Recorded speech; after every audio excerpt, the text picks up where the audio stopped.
ಬೇಕೇ ಬೇಕು, ನ್ಯಾಯ ಬೇಕು, ಬೇಕೇ ಬೇಕು, ನ್ಯಾಯ ಬೇಕು, ಬೇಕೇ ಬೇಕು. ನ್ಯಾಯ ಬೇಕು. ಅರೆಸ್ಟ್ ಮಾಡಿ, ಅರೆಸ್ಟ್ ಮಾಡಿ, ಶ್ರೀರಾಮ ಸೇನೆ ಮುಖ್ಯಸ್ಥರನ್ನ ಅರೆಸ್ಟ್ ಮಾಡಿ, ಅರೆಸ್ಟ್ ಮಾಡಿ, ಅರೆಸ್ಟ್ ಮಾಡಿ, ಶ್ರೀರಾಮ ಸೇನೆ ಮುಖ್ಯಸ್ಥರನ್ನ ಅರೆಸ್ಟ್ ಮಾಡಿ, ಅರೆಸ್ಟ್ ಮಾಡಿ, ಅರೆಸ್ಟ್ ಮಾಡಿ, ಶ್ರೀರಾಮ ಸೇನೆ ಮುಖ್ಯಸ್ಥರನ್ನ ಅರೆಸ್ಟ್ ಮಾಡಿ, ಅರೆಸ್ಟ್ ಮಾಡಿ, ಅರೆಸ್ಟ್ ಮಾಡಿ. ಶ್ರೀರಾಮ ಸೇನೆ ಮುಖ್ಯಸ್ಥರನ್ನ ಅರೆಸ್ಟ್ ಮಾಡಿ. ನನ್ನ ಹೆಸರು ಶ್ರೀಪುರ ದೇವರಾಜ್ ಅಂತ, ತಾಲೂಕು DSS ನ ಸಂಘಟನಾ ಸಂಚಾಲಕರು. ಇವತ್ತು ಏನು ದೇಶದಲ್ಲಿ ಕೋಮುವಾದ ತಾಂಡವಾಡ್ತಾ ಇದೆ, ಅದಕ್ಕೆ ಕನ್ನಡಿ ಹಿಡಿದಂತೆ ಸನ್ಮಾನ್ಯ ಮಲ್ಲಿಕಾರ್ಜುನ್ ಖರ್ಗೆ ಸಾಹೇಬರು, ಮಾನ್ಯ ವಿಧಾನ ಪರಿಷತ್ ರಾಜ್ಯಸಭಾ ವಿರೋಧ ಪಕ್ಷದ ನಾಯಕರು, ಅವರು ಸಂವಿಧಾನ ಬದ್ಧವಾಗಿ ಅವರಿಗೆ ಬಂದಂತ ಹುದ್ದೆಯಲ್ಲಿರ್ತಕ್ಕಂಥವ್ರಿಗೆ ಇವತ್ತು ಉತ್ತರಾಖಂಡ್ನ ನೈನಿತಾಲ್ ಜಿಲ್ಲೆಯಲ್ಲಿ ಇರ್ತಕ್ಕಂಥ ಒಂದು ರಾಮಲೀಲಾ ಮೈದಾನದಲ್ಲಿ ಅವರ ಮಾಡಿದಂತ ಒಂದು ಕಾರ್ಯಕ್ರಮ ಮಾಡಿ ಹೋದ್ಮೇಲೆ ಆ ಒಂದು ಪ್ರದೇಶವನ್ನ ಹೋಮ ಹವನ ಮತ್ತು ಗಂಜಲ ಸಗಣಿಯಿಂದ ಸ್ವಚ್ಛ ಮಾಡಿದ್ದಾರೆ. ಇದು ಅಕ್ಷಮ್ಯ ಅಪರಾಧ ನಮ್ಮ ಸಂವಿಧಾನಬದ್ಧವಾಗಿ ನೋಡಿದ್ರೆ. ಇದನ್ನು ಮಾಡಿದಂತಹ ಕೋಮುವಾದಿಗಳು ಶ್ರೀರಾಮ ಸಂಘಟನೆ ಇರ್ಬೋದು, BJP ಇರ್ಬೋದು, ಇತರೆ ಎಲ್ಲ ಕೋಮುವಾದಿ ಸಂಘಟನೆಗಳನ್ನ ಈ ಕೃತ್ಯ ಎಸಗಿದಂಥವರನ್ನ ನಾವು ಖಂಡಿಸುತ್ತಾ ಅವರನ್ನ ತಕ್ಷಣ ಅರೆಸ್ಟ್ ಮಾಡಿ ಕಾನೂನು ರೀತಿ ಕ್ರಮ ಜರುಗಿಸಿ ಅವರನ್ನ ಗಡಿಪಾರು ಮಾಡಿ ದೇಶದಿಂದ ಹೊರಗಾಕ್ಬೇಕಂತ ನಾನು ನಮ್ಮ ದಲಿತ ಸಂಘರ್ಷ ಸಮಿತಿ ಪರವಾಗಿ ನಾನು ಮನವಿ ಮಾಡ್ಕೊಳ್ತೇನೆ. ದೇಶದಲ್ಲಿ ಏನು ಕೋಮುವಾದಿ ತಾಂಡವಾಡ್ತಾ ಇದೆ ಅಂದ್ರೆ BJP ಸರ್ಕಾರಕ್ಕೆ ನಾಚಿಕೆ ಆಗ್ಬೇಕು. ಏನಿವತ್ತು ನರೇಂದ್ರ ಮೋದಿ ಅವರಾಗ್ಬೋದು, ಅಮಿತ್ ಶಾ ಆಗ್ಬೋದು, ಇಂಥ ಘಟನೆ ನಡೆದು ಸುಮಾರು 1 ವಾರ ಕಳೆದ್ರು ಇದುವರೆಗೂ ನಿದ್ದೆ ಮಾಡ್ತಾ ಇದ್ದಾರೆ ಅನ್ನೋ ಗೊತ್ತಿಲ್ಲ. ಆದ್ರೆ ಅವ್ರಿಗೆ ಮನುಷ್ಯತ್ವ ಮಾನವೀಯತೆ ಏನಾದ್ರು ಇದ್ರೆ ಈ ಕೂಡಲೇ ತಕ್ಷಣ ಅವ್ರನ್ನೆಲ್ಲ ಬಂಧಿಸಿ ಈಗಾಗ್ಲೇ ಅವರು ಏನಾದ್ರೂ ಒಂದು ಸ್ಟೇಟ್ಮೆಂಟ್ ಕೊಡ್ಬೇಕಾಗಿತ್ತು. ಆದ್ರೆ ಇದುವರೆಗೂ ತುಟಿ ಬಿಚ್ಚಿಲ್ಲ. ಆದ್ರೆ ಇದ್ರಲ್ಲೇ ಗೊತ್ತಾಗ್ತೈತೆ ಮನುವಾದಿಗಳು ಯಾವ ತರ ನಾಟಕ ಆಡ್ತಾವ್ರೆ ಅಂತ. ಅಲ್ಪಸಂಖ್ಯಾತರು ದಲಿತರು ಅಂದ್ರೆ ಆಗೋದೇ ಅಲ್ವಾ? ಈ ದೇಶದಲ್ಲಿ ಯಾರು ಬದುಕಲೇಬಾರ್ದ? ದಯವಿಟ್ಟು ಇದನ್ನ ಎಲ್ರು ಇಡೀ ದೇಶನೇ ತಲೆ ಬಗ್ಸುವಂತ ಕೆಲಸ ಮಾಡಿರೋದ್ರಿಂದ ಈಗಾಗ್ಲೇ ಅವರು ಎಚ್ಚೆತ್ಕೊಂಡು ಅವ್ರಿಗೆ ತಕ್ಕಂತ ಶಿಕ್ಷೆ ಕೊಡದೆ ಹೋದ್ರೆ ಇನ್ನು ಮುಂದಿನ ದಿನಗಳಲ್ಲಿ ರಾಷ್ಟ್ರಾದ್ಯಂತ ಹೋರಾಟಗಳು ಶುರುವಾಗ್ತವೆ. ಅದನ್ನ ಎದುರಿಸಕ್ಕೆ ಎಲ್ಲರೂ ಸಮನಾಗಿ ಮಾಡ್ಬೇಕಾಗ್ತದೆ. ಆದ್ರಿಂದ ಯಾವುದೇ ಕಾರಣಕ್ಕೂ ಅವ್ರನ್ನ ಬಂಧಿಸಿ ಈ ಕೂಡಲೇ ಗಡಿಪಾರು ಮಾಡಿ ಮತ್ತೆ ಅವ್ರಿಗೆ ಗಲ್ಲು ಶಿಕ್ಷೆ ಆಗೋ ತರ ಮಾಡ್ಬೇಕಂತ ಈ ಸಂಘಟನೆ ಮುಖಾಂತರ ನಾವು ಒತ್ತಾಯ ಮಾಡ್ತಾ ಇದ್ದೀವಿ. ಜೈ ಭೀಮ್. ನನ್ನ ಹೆಸರು ಮಂಜುಳಾ ನಾಗರಾಜು. ನಾನು ಗಾಂಧಿನಗರ DSS ಅಲ್ಲಿ ಜಿಲ್ಲಾ ಸಂಚಾಲಕ ಕೆಲಸ ಮಾಡ್ತಾ ಇದ್ದೀನಿ. ಇದು ನಮ್ದು ಮಹಿಳಾ ಒಕ್ಕೂಟದಲ್ಲಿ ಫಸ್ಟ್ ಹೋರಾಟ ನಮ್ದು ಹೇಳ್ಬೇಕು ಅಂದ್ರೆ. ಅದು ಅಮಿತ್ ಶಾ ಅವ್ರ ವಿರುದ್ಧನೇ ನಮ್ದು ಹೋರಾಟ ಇವತ್ತು. ಏನ್ ನಮ್ಮ ಇವರು ಮಲ್ಲಿಕಾರ್ಜುನ್ ಖರ್ಗೆ ಸಾಹೇಬ್ರಿಗೆ ಏನ್ ಅವಮಾನ ಮಾಡಿದ್ದಾರೆ ಅದ್ರ ಸಲುವಾಗಿ ನಾವು ಇವತ್ತು ಹೋರಾಟ ಇಟ್ಕೊಂಡಿದ್ದೀರಿ. ಯಾಕಂದ್ರೆ ನಾವು ಯಾರೇ ನಮ್ಮ ಜಿಲ್ಲೆಗೆ ಬರ್ಲಿ, ನಮ್ಮ ರಾಜ್ಯಕ್ಕೆ ಬರ್ಲಿ, ನಮ್ಮ ದೇಶಕ್ಕೆ ಬರ್ಲಿ, ನಾವು ಗೌರವ ಕೊಡ್ತೀರಿ. ಆದ್ರೆ ಅವ್ರಿಗೆ ಗೌರವ ಅನ್ನೋದೇ ಗೊತ್ತಿಲ್ಲ, ಒಂದು ಘನತೆ ಅನ್ನೋದೇ ಗೊತ್ತಿಲ್ಲ. ಅವ್ರು ನಮ್ಮ ಮಲ್ಲಿಕಾರ್ಜುನ್ ಖರ್ಗೆ ಅವ್ರು ಹೋದಾಗ ಕಾರ್ಯಕ್ರಮ ಎಲ್ಲ ಮುಗಿಸ್ಕೊಂಡು ವಾಪಸ್ ಬಂದ್ಮೇಲೆ ಅವ್ರು ಸಗಣಿಯಾಗಿ ಸಾರ್ಸವ್ರೆ, ಹೋಮಗಳು ಹಾಕಿದ್ದಾರೆ, ಗಂಜಲ ಸಿಂಚಿದ್ದಾರೆ. ಇದು ತಪ್ಪು ಅವ್ರು ಮಾಡಿರೋದು. ಯಾಕಂದ್ರೆ ಒಂದು ದೇಶದಲ್ಲಿ ಈ ತರ ಮಾಡಬಾರ್ದು. ರಾಷ್ಟ್ರೀಯ ನಾಯಕರಿಗೆ ಗೌರವ ಇರಬೇಕು. ನಾವು ಅಮಿತ್ ಶಾ ಅವ್ರು ಬಂದಿದ್ರು, ಮೋದಿ ಅವ್ರು ಬಂದಿದ್ರು, ಮುರ್ಮು ಅವ್ರು ಬಂದಿದ್ರು ಮೈಸೂರಿಗೆ. ಅದು ನಾವು ಯಾವುದೇ ತರದ ಈ ತರದ ಕಾರ್ಯಕ್ರಮಗಳು ಮಾಡಿಲ್ಲ, ಹೋಮಗಳು ಹಾಕಿಲ್ಲ, ಅವನಗಳು ಹಾಕಿಲ್ಲ. ಯಾಕಂದ್ರೆ ನಾವು ಮನುಷ್ಯರು ಗೌರವ ಕೊಡ್ತೀರಿ. ಆದ್ರೆ ಅವ್ರಿಗೆ ಗೌರವ ಕೊಡೋದು ಗೊತ್ತಿಲ್ಲ. ಅದಕ್ಕೋಸ್ಕರ ಯಾರು ಇವತ್ತು ಶ್ರೀರಾಮ್ ಸೇನೆ ಅವ್ರು ಅವಮಾನ ಮಾಡಿದ್ದಾರೆ ಅವ್ರನ್ನ ಸಂಘದಿಂದ ತೆಗಿಬೇಕು, ದೇಶದಿಂದ ಅವ್ರನ್ನ ಹೊರಗಡೆಗೆ ಹಾಕ್ಬೇಕು, ಗಡಿಪಾರು ಮಾಡ್ಬೇಕು. ಅಂತವ್ರ ದೇಶದಲ್ಲಿ ಇರಬಾರ್ದು. ಅಮಿತ್ ಶಾ ಅವ್ರಿಗೂ ವಾರ್ನ್ ಮಾಡ್ತೀರಿ, ಅವ್ರ ಸರ್ಕಾರ ನಡೆಸಕ್ ಆಗಿಲ್ಲ ಅಂದ್ರೆ ದಯವಿಟ್ಟು ರಾಜೀನಾಮೆ ಕೊಟ್ಟು ಅವ್ರ ಮನೆಗೆ ಹೋಗ್ಲಿ. BJP ಸರ್ಕಾರ 13 ವರ್ಷದಿಂದ ಆಡಳಿತ ಮಾಡ್ತಾ ಇದ್ದಾರೆ. ಜನಗಳಿಗೆಲ್ಲ ಮೋಸ ಮಾಡೋದು, ಅವಮಾನ ಮಾಡೋದು, ವಂಚನೆ ಮಾಡೋದು, ದ್ರೋಹ ಮಾಡೋದು ಇದೇ ಮಾಡ್ತಾ ಇದ್ದಾರೆ. ಇದವ್ರು ಇಲ್ಲಿಗೆ ನಿಲ್ಸ್ಕೊಳ್ಬೇಕು. ಮತ್ತೆ ಇದೇನು ಮುಂದುವರಿಸಿದ್ದಾರೆ ಅಂದ್ರೆ ಮುಂದಕ್ಕೆ ಎಲ್ಲ ಜಿಲ್ಲೆ, ತಾಲೂಕು ಮಟ್ಟದಲ್ಲಿ, ರಾಜ್ಯದ ಮಟ್ಟದಲ್ಲಿ, ದೇಶದ ಮಟ್ಟದಲ್ಲಿ ನಾವು ಹೋರಾಟ ಮಾಡ್ತೀರಿ, ಬಿಡೋದಿಲ್ಲ. ಅವ್ರು ನೆಕ್ಸ್ಟ್ ನಮ್ಮ ದೇಶಕ್ಕೆ, ನಮ್ಮ ಊರಿಗೆ ಬಂದಿದ್ದಾರೆ ಅಂದ್ರೆ ಅವ್ರು ನಾವು ಒಳಗಡೆ ಸೇರ್ಸ್ಕೊಳ್ಳೋದಿಲ್ಲ ಅಂತ ನಮ್ಮ ಸಂಘಟನೆ ಕಡೆಯಿಂದ ನಾವು ಹೇಳ್ತಾ ಇದ್ದೀವಿ.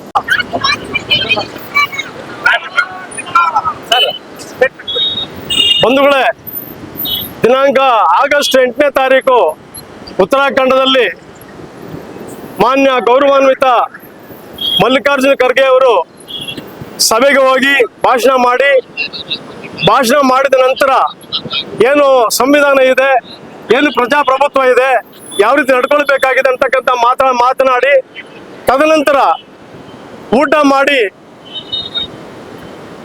ಮಾಡಿ ಹಿಂದಿರುಗುವಾಗ ಏನು ಈ ಮನುವಾದಿಗಳಿದ್ದಾರೆ, ಯಾರು ಕೋಮುವಾದಿಗಳಿದ್ದಾರೆ, ಮೈಲಿಗೆ ಆಗಿದೆ ಅಂತೇಳಿ ಗಂಜಲ ಮತ್ತು ನೀರನ್ನು ಹಾಕಿ ಶುದ್ಧೀಕರಣ ಮಾಡಿ ಮಲ್ಲಿಕಾರ್ಜುನ ಖರ್ಗೆ ಅವರನ್ನ ಅವಮಾನ ಮಾಡಿದ್ದಾರೆ. ಇದು ಮಲ್ಲಿಕಾರ್ಜುನ ಖರ್ಗೆ ಅವರ ಅವಮಾನ ಅಲ್ಲ, ಸಂವಿಧಾನಕ್ಕೆ ಅವಮಾನ ಮಾಡಿರ್ತಕ್ಕಂಥ ಒಂದು ಹುನ್ನಾರ ಆಗಿದೆ. ಪ್ರಜಾಪ್ರಭುತ್ವವನ್ನ ಅವಮಾನ ಮಾಡಿದ್ದಾರೆ. ಇಡೀ ದೇಶದಲ್ಲಿರ್ತಕ್ಕಂಥ ಪರಿಶಿಷ್ಟ ಜಾತಿ ಮತ್ತು ಪರಿಶಿಷ್ಟ ಪಂಗಡಗಳ ಜನರನ್ನ, ದಲಿತರನ್ನ ಅವಮಾನ ಮಾಡಿರುವಂತಹ ಒಂದು ಈ ಕೃತ್ಯಕ್ಕೆ ಇಡೀ ದಲಿತ ಸಂಘ ಸಮಿತಿ ಜಿಲ್ಲಾ ಶಾಖೆಯಿಂದ ಅದನ್ನ ಖಂಡಿಸ್ತಾ ಇದ್ದೀವಿ. ಮತ್ತೆ ಏನು ಶ್ರೀರಾಮ ಸೇನೆಯ ಪಾಂಡೆ ಅಂತಕ್ಕಂಥ ಒಬ್ಬ ಕಾರ್ಯಕರ್ತ ಏನು ಅವನು ಗಂಜಲ ಹಾಕಿ ನೀರನ್ನು ಶುದ್ಧೀಕರಿಸಿರ್ತಕ್ಕಂಥ ಒಬ್ಬ ಕಾರ್ಯಕರ್ತನನ್ನ ಈ ಕೂಡಲೇ ಪರಿಶಿಷ್ಟ ಜಾತಿ ಮತ್ತು ಪರಿಶಿಷ್ಟ ಪಂಗಡಗಳ ಅಸ್ಪೃಶ್ಯತೆ ಕಾಯ್ದೆ ಅನ್ವಯ ಅವರ ಮೇಲೆ ಒಂದು ಕಾನೂನಿನ ಕ್ರಮ ತಗೊಂಡು ಅವರಿಗೆ ಜೈಲಿಗೆ ಹಾಕುವಂತ ಒಂದು ಕೆಲಸ ಮಾಡಬೇಕಾಗಿದೆ. ಇಡೀ ದೇಶದಲ್ಲಿ ಇಂತಹ ಒಂದು ಕಾರ್ಯಕ್ರಮಗಳನ್ನ, ಇಂತಹ ಒಂದು ಹುನ್ನಾರವನ್ನ, ಇಂತಹ ಪ್ರಕರಣವನ್ನ ಇಡೀ ದೇಶಾದ್ಯಂತ ಎಲ್ಲೇ ನಡೆದ್ರು ಕೂಡ ದಲಿತ ಸಂಘ ಸಮಿತಿ ಖಂಡಿಸ್ತದೆ. ಅದಕ್ಕೆ ಅವ್ರಿಗೆ ಎಚ್ಚರಿಕೆ ಕೊಡ್ತಾ ಇದ್ದೀವಿ. ದಯಮಾಡಿ ಏನು ಪೊಲೀಸ್ ಇಲಾಖೆ ಇದೆ, ಸಮಾಜ ಕಲ್ಯಾಣ ಇಲಾಖೆ ಇದೆ, ಕೇಂದ್ರ ಸರ್ಕಾರ ಇದೆ, ಇದರ ಬಗ್ಗೆ ತನಿಖೆ ನಡೆಸಿ ಈ ಕೂಡಲೇ ಅವನು ಬಂಧಿಸ್ಬೇಕಂತೇಳಿ ನಮ್ಮ ದಲಿತ ಸಂಘ ಸಮಿತಿ ಜಿಲ್ಲಾ ಶಾಖೆಯಿಂದ ನಾವು ಒಂದು ಒತ್ತಾಯ ಮಾಡ್ತಾ ಇದ್ದೇವೆ ಬಂಧುಗಳೇ.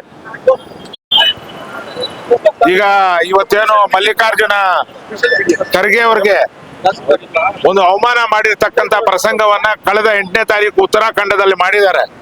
ಅವರು ಸಾರ್ವಜನಿಕ ಸಭೆಯನ್ನ ಉದ್ದೇಶಿಸಿ ಮಾತನಾಡಿ ಹೋದ ಮೇಲೆ ಅಲ್ಲಿ ಶುದ್ಧೀಕರಣ ಮಾಡ್ತಕ್ಕಂಥ ಕೆಲಸವನ್ನ ಈ ಬಿಜೆಪಿಯವರು, ಅವರ ಸಂಘ ಪರಿವಾರಗಳವರು ಮಾಡ್ತಾರೆ ಅಂತ ಹೇಳಿದ್ರೆ ಈ ದೇಶದ ಪರಿಸ್ಥಿತಿ ಯಾವ ಮಟ್ಟಕ್ಕೆ ಇನ್ನ 75 ವರ್ಷಗಳಾದ ಸ್ವಾತಂತ್ರ್ಯ ಆದ ಮೇಲೂ ಕೂಡ 75 ವರ್ಷಗಳ ಸ್ವಾತಂತ್ರ್ಯ ಬಂದ ಮೇಲೂ ಕೂಡ ಈ ಪರಿಸ್ಥಿತಿ ಇವತ್ತು ಈ ದೇಶದಲ್ಲಿ ಇದೆ ಅಂತ ಹೇಳಿದ್ರೆ ಇವರು ಸಂವಿಧಾನವನ್ನ ನಡೆಸ್ತಾ ಇದ್ದಾರಾ ಅಥವಾ ಸಂವಿಧಾನದ ಮುಖಾಂತರ ಮನುವಾದವನ್ನ ನಡೆಸ್ತಾ ಇದ್ದಾರಾ ಅಂತ ಹೇಳ್ಬಿಟ್ಟು ಒಂದು ಅನುಮಾನವನ್ನ ಬರ್ತಾ ಇದೆ.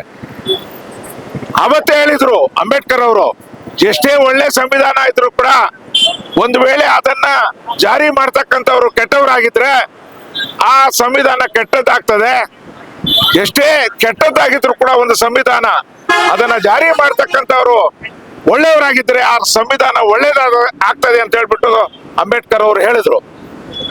ಅದೇ ರೀತಿ ಇವತ್ತು ಈ ದೇಶದಲ್ಲಿ ಕಳೆದ 10 ವರ್ಷಗಳಿಂದ ನಡೀತಾ ಇದೆ. ಪ್ರತಿ ಒಂದು ವಿಚಾರದಲ್ಲಿ ಮನುವಾದವನ್ನ ತೋರಿಸ್ತಾ ಇದ್ದಾರೆ. ಇನ್ನೊಂದು ಮಾತು ನಾನು ಈಗಲೇ ಹೇಳಿದೆ, ಇವಾಗ 75ರ ಸಂಭ್ರಮವನ್ನ ಮಾಡ್ತಾ ಇದ್ದೀವಿ, ಸ್ವಾತಂತ್ರ್ಯ ಸಂಗ್ರಾಮದ ಸಂಭ್ರಮವನ್ನ. ಇವತ್ತು ಇವರು ಹೇಳ್ತಾ ಇದ್ದಾರೆ 75 ವರ್ಷಗಳಾದ್ಮೇಲೂ ಕೂಡ ಇಷ್ಟ ಒಂದು ದೊಡ್ಡ ದಲಿತ ನಾಯಕ ಯಾರು ಖರ್ಗೆ ಅವರು, ವಿರೋಧ ಪಕ್ಷದ ನಾಯಕ, ರಾಜ್ಯಸಭೆಯಲ್ಲಿ ಬಹಳ ದೊಡ್ಡ ದಲಿತ ನಾಯಕ, ಆಲ್ ಇಂಡಿಯಾ ಕಾಂಗ್ರೆಸ್ ಪಕ್ಷದ ಅಧ್ಯಕ್ಷರು, ಇಂಥ ಒಬ್ಬ ದೊಡ್ಡ ನಾಯಕನಿಗೆ ಈ ಪರಿಸ್ಥಿತಿ ಇದ್ದರೆ ಸಾಮಾನ್ಯ ದಲಿತರನ್ನ ಯಾವ ಮಟ್ಟಕ್ಕೆ ಇವರು ನೋಡ್ತಾರೆ ಅಂತ ನಾವು ಇವ್ರನ್ನ ಪ್ರಶ್ನೆ ಮಾಡ್ಬೇಕಾಗ್ತದೆ. ಅದಕ್ಕೋಸ್ಕರ ಈ ವೇದಿಕೆ ಮುಖಾಂತರ ನಾನು ಒಂದು ಮಾತನ್ನ ಹೇಳ್ತಾ ಇದ್ದೀನಿ. ಬಿಜೆಪಿ ಅವ್ರದ್ದು ಒಂದು ಸ್ಲೋಗನ್ ಇದೆ, ಏನಂದ್ರೆ ವಿಕಸಿತ್ ಭಾರತ್ ಅಂತ. ಅದು ತಪ್ಪು. ಅವರು ವಿಕಸಿತ್ ಭಾರತ್ ಮಾಡ್ತಾ ಇಲ್ಲ, ವಿಕೃತ ಭಾರತವನ್ನ ಮಾಡ್ತಾ ಇದ್ದಾರೆ. ವಿಕೃತ ಭಾರತವನ್ನ ಸಂಪೂರ್ಣವಾಗಿ ಮಾಡ್ತಾ ಇದ್ದಾರೆ ಅಂತ ಹೇಳ್ತಾ, ದಯವಿಟ್ಟು ಮುಂದಿನ ದಿವಸಗಳಲ್ಲಿ ಈ ಸಂವಿಧಾನದ ಮುಖಾಂತರ ಏನು ಈ ದೇಶಕ್ಕೆ ಒಂದು ಸಮಾನತೆ, ಭ್ರಾತೃತ್ವ ಒಂದು ಸಮಾಜವನ್ನು ಕಟ್ಟತಕ್ಕಂತ ಒಂದು ಅವಕಾಶವನ್ನ ಮಾಡಿಕೊಟ್ಟಿದ್ರು, ಅದನ್ನ ನೇರವಾಗಿ ಜಾರಿ ಮಾಡ್ತಕ್ಕಂಥ ಕೆಲಸ ಕೇಂದ್ರ ಸರ್ಕಾರ ಮಾಡಬೇಕು. ಇಲ್ಲ ಅಂದ್ರೆ ನೀವು ಕುಮ್ಮಕ್ಕು ಕೊಡ್ತಾ ಇದೀರಾ ಅಂತ ಈ ದೇಶದ ಜನ ಅರ್ಥ ಮಾಡ್ಕೊಳ್ತಾರೆ. ದಲಿತರನ್ನು ಸುಟ್ಟು ಬೆಂಕಿ ದೇಶವನ್ನು ಸುಡುತ್ತದೆ, ದಲಿತರನ್ನು ಸುಟ್ಟು ಬೆಂಕಿ ದೇಶವನ್ನು ಸುಡುತ್ತದೆ, ದಲಿತರನ್ನು ಸುಟ್ಟು ಬೆಂಕಿ ದೇಶವನ್ನು ಸುಡುತ್ತದೆ. ಸರ್ಕಾರಂತೆ ಸರ್ಕಾರ, ಅವ್ರ ಅಪ್ಪಂದಂತೆ ಸರ್ಕಾರ, ಕಾನೂನಂತೆ ಕಾನೂನು, ಅವ್ರ ಅಪ್ಪಂದಂತೆ ಕಾನೂನು. ಬೇಕೇ ಬೇಕು, ನ್ಯಾಯ ಬೇಕು, ಬೇಕೇ ಬೇಕು, ನ್ಯಾಯ ಬೇಕು, ಬೇಕೇ ಬೇಕು, ನ್ಯಾಯ ಬೇಕು. ಹೋರಾಟ ಹೋರಾಟ ಎಲ್ಲವರೆಗೂ ಹೋರಾಟ, ಹೋರಾಟ ಹೋರಾಟ, ಎಲ್ಲವರೆಗೂ ಹೋರಾಟ. ಜಿಂದಾಬಾದ್ ಜಿಂದಾಬಾದ್, DSS zindabad, DSS zindabad. DSS Thank you, sir. Sir ನೀವು ಸರ್ಕಾರಕ್ಕೆ ನಿಮ್ಮ ನೋವನ್ನ ನಾವು ಅವ್ರಿಗೆ ತಲುಪ್ಸಕ್ಕೆ ಈ ತಕ್ಷಣವೇ ನಾವು ಜಿಲ್ಲಾಧಿಕಾರಿಗಳ ಮುಖಾಂತರ ಸರ್ಕಾರಕ್ಕೆ ನಾವು ಇವತ್ತೇ ಕಳಿಸ್ಕೊಟ್ಟು ನಿಮ್ಮ ಏನು ನೋವಾಗಿದೆ ಅದ್ರ ಬಗ್ಗೆ ನಮಗೂ ನೋವಾಗ್ತದೆ ಇಲ್ಲ ಅಂತಲ್ಲ, ಖಂಡಿತವಾಗ್ಲೂ ನಿಮ್ಮ ಮನವಿ ಸ್ವೀಕರಿಸಿ ನಾವು ಜಿಲ್ಲಾಧಿಕಾರಿಗಳ ಮುಖಾಂತರ ಇವತ್ತೇ ನಾವು ಸರ್ಕಾರಕ್ಕೆ ಕಳಿಸ್ಕೊಡ್ತೀವಿ. ಸರ್ ಒಂದ್ ನಿಮಿಷ, ಅಮಿತ್ ಶಾ ಅವರಾಗ್ಲಿ ಮೋದಿ ಅವರಾಗ್ಲಿ ಮುರ್ಮು ಅವರಾಗ್ಲಿ ಮೈಸೂರು ಬಂದಾಗ ಯಾವ್ದೇ ಜನಾಂಗ ಆಗ್ಲಿ ಈ ತರ ಅವ್ರ ಅವಮಾನ ಮಾಡಿ ಕಳ್ಸ್ಲಿಲ್ಲ. ನಮ್ ಕರ್ನಾಟಕದ ಜನ ಬಂದ್ಬಿಟ್ಟು ಸ್ವಾಗತ ಮಾಡಿ ಅವ್ರ ಗೌರವ ಕೊಟ್ಟು ಘನತೆ ಕೊಟ್ಟು ಕಳ್ಸಿದ್ದೀರಿ. ಆದ್ರೆ ಇವತ್ ಬಂದ್ಬಿಟ್ಟಿದೆ ಮಲ್ಲಿಕಾರ್ಜುನ ಖರ್ಗೆ ಅವ್ರಿಗೆ ಹಂಗ್ ಮಾಡಿದ್ದಾರೆ ಅಂದಾಗ ನಮ್ಗೆ ತುಂಬಾ ನೋವಾಗುತ್ತೆ, ಅವಮಾನ ಆಗುತ್ತೆ. ಅದಕ್ಕೋಸ್ಕರ ಅಮಿತ್ ಶಾ ಅವ್ರನ್ನ ತಿಳ್ಕೊಬೇಕು, ಸರ್ಕಾರ ಕರೆಕ್ಟ್ ಆಗಿ ಅವ್ರು ನಡೆಸ್ತಾ ಇಲ್ಲ. ಏನ್ ಇವತ್ತು ಶ್ರೀರಾಮ್ ಸೇನೆ ಇದೆ ಅವ್ರನ್ನ ಅಮಾನತ್ ಮಾಡ್ಬೇಕು. ತುಂಬಾ ನೋವಿದೆ ನಮ್ಗೆ ವಿಚಾರದಲ್ಲಿ.